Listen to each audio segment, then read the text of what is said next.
Alors, nous avons vu l'exercice du crunch, qui est donc un enroulé de la colonne vertébrale pour faire travailler les abdominaux avec le bassin qui va être fixe.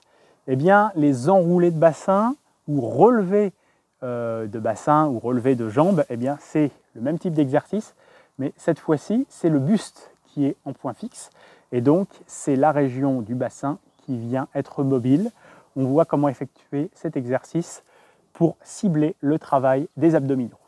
On vient s'allonger au sol, bras le long du corps ou mains derrière la tête. Je vous propose ici de mettre les bras le long du corps. Les jambes à 90 degrés, ça va être notre variante de base qu'on pourra faire évoluer. Ici, ça va être de ramener donc notre pubis, d'enrouler en direction du sternum. Sur l'expiration, contrôle à la descente, sans reposer le sacrum au sol. Et on repart.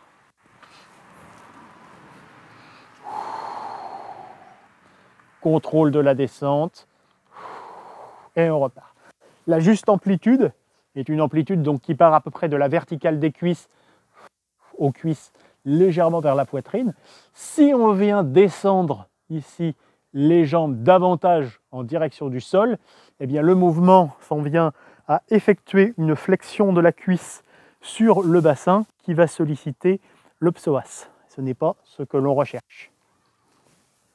Possibilité également de faire cet exercice par exemple avec ici un Swiss ball, un ballon collé contre les fessiers, ce qui va permettre de garder toujours le même angle au niveau des genoux, ce qui va permettre aussi de ne pas descendre trop bas. Le ballon ne doit pas retoucher le sol.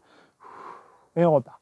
Ça offre un excellent point fixe dans l'exécution de cet exercice. Pour plus de difficultés, possibilité d'effectuer donc le même exercice avec les jambes tendues, ce qui fait que le bras de levier va être plus important et donc la charge sur chaque répétition également plus importante. Contrôle systématique à la descente pour ne pas relâcher les abdominaux et pour limiter les risques de blessures, notamment au niveau du dos.